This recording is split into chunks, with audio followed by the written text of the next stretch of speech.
Hello, I'm Steve. Welcome to the Patio Heat channel, where we create visual concepts of infrared heating as well as tips for outdoor comfort. Our one-on-one customer support helps you make the best decisions for your application. We strive to earn your business. Visit our patioheat.com website for sales and more information. Now let's get heating. All right, so here we have this standalone residential structure, and you can see that it is a screened-in structure. I'm going to go ahead and take away the screen for right now, and go ahead and look at the overall dimensions. So overall dimensions I have here is 7'3" to the lower edge of this steel, it's aluminum, I believe, frame here. And then we have a 10-foot direction here and a 13-foot direction here. Now, this might be also 13 by 10 this way, so I'm not quite sure of that information yet. However, the options will probably stay the same as far as that's concerned because of the fact that the dimensions are still true. All right. Now, also the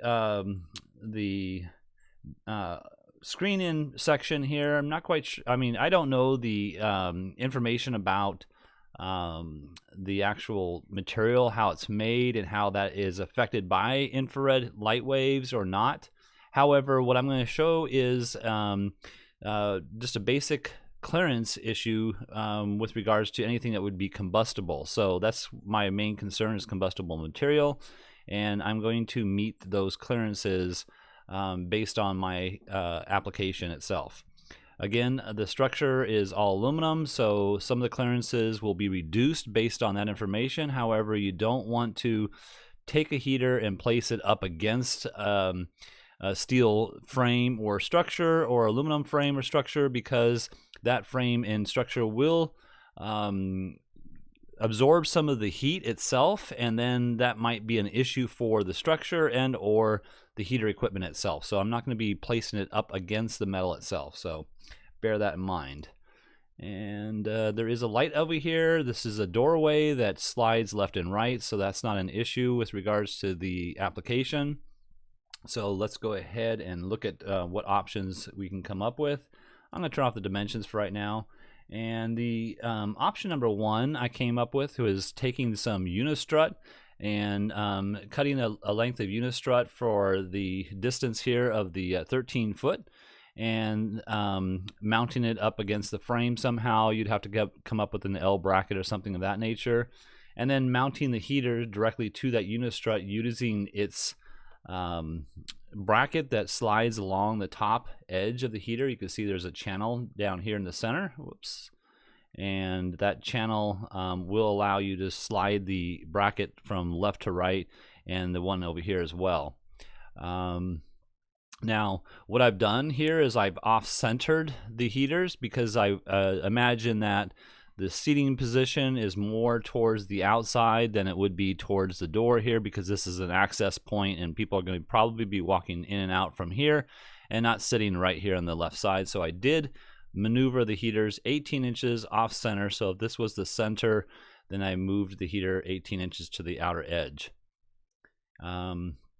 Also, just to take a note, the heaters will end up being from the bottom edge of the heater to the finished floor at 6 feet 9 inches. So these will be 4,000 watt units is my recommendation on this.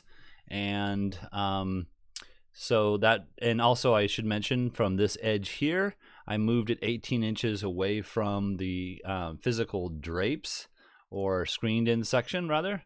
Let's see if we can take a look at it from this angle here.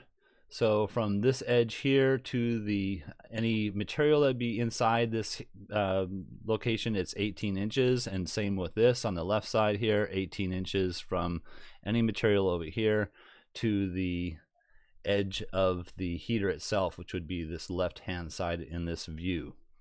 All right, let's go ahead and turn that off and look at the footprint of heat. So with two of these units pointed straight down, you'll get a decent footprint of heat throughout this span here. You can see that we are casting some of the ray outside of the structure itself. However, that drape or screened in section, it won't be penetrated until about this distance here. And you can see with clearances below the heater. So here's the clearances below, 18 inches from the edge, and then 36 inches straight down, it would not be an issue with regards to combustible. So that is that.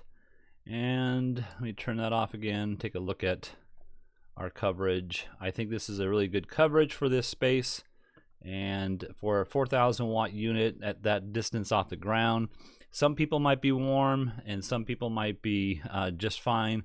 You may consider a control system or going down to a 3,000 watt unit, but a 3,000 watt unit would probably be too cold for most people. So I like the 4,000 option. You can turn these on to individual switches, and that will give you some flexibility in order to, you know, keep the place as comfortable as possible with just on off, simple on off. So all right, let me turn that off and look at option number 2. And this would be my preferred option. And at the very beginning, I thought to myself that this would probably not work out well. However, the only issue I came up with is this lighting fixture over here. So what I did is took the same 4,000 watt unit, attached it to the frame itself. Now, if this frame is only a couple inches deep, then you can get an extended bar. So if it's, you know, I have this at 6 inches, so if it's physically 2, there's an extension that's 4 inches, there's an extension that's 2 inches, and there's an extension that is 6 inches long. So that would help reduce the issue with regards to blocking the light or making contact with the light somehow, on the left side here at least. On the right side, I just have it attached to the frame itself again. And let's just go over here, take kind of a look at the dimensions that I kind of put down here. So you can see, first of all, I wanted you to see that the height of the bracket out here to the height, the top portion of the heater is approximately 2 inches in height. So from here to here is about 2 inches. This is a 3-inch bracket itself, or sorry, 2.5-inch bracket.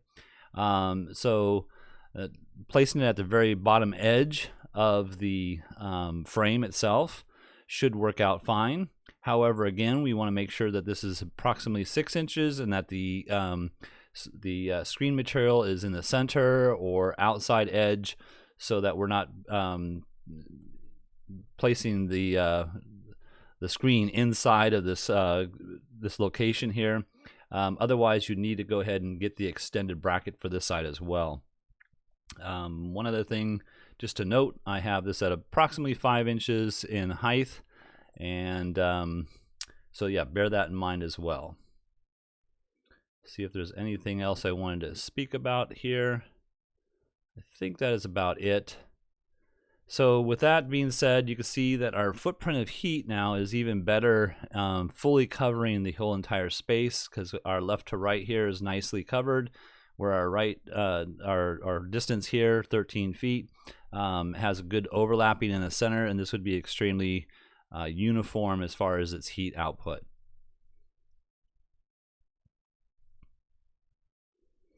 All right, well, I hope this has helped. If you're looking for, oh, I wanted to also mention, sorry about that, the screened in section here, we want to just take a quick look at this. So at 30-degree tilt on a 4,000 watt unit, you can see the ray pretty much comes straight down, you know, to the ground here, and you're not penetrating the screen in section here, so that should not be an issue. And I just want to make sure that it was clear on that, as well as the glass over here looking from this direction here. That ray again goes pretty much straight down from the heater down towards the ground. It's actually further away down here at the ground than the glass itself, and the same is true over here with the drape section here. You can see that the ray is penetrating about 2 or 3 inches, 4 inches from the edge of that screen section. That being said, that the screen is located inside of this 6-inch gap here. So again, if it comes out further, then you want to make sure that you go ahead and order the extended brackets. And then one other thing we should just look at here real quick is you can see that 18 inches of clearance from either end, the left side and right side. So as long as we're meeting 18 inches on this side and 18 inches on this side, we are not penetrating the left and right screen in section. So All right, so I hope that has helped you. Thank you very much for watching. If you're looking for some assistance with your outdoor heating application, you'd like us to review your plans, please send your information into designs@patioheat.com. I'm Steve, and please hit that like button if you find this video useful. We don't advertise, we're not monetized. YouTube does not promote us in any way unless we receive a thumbs up from our viewers. We truly appreciate that. Thank you. Have an excellent day.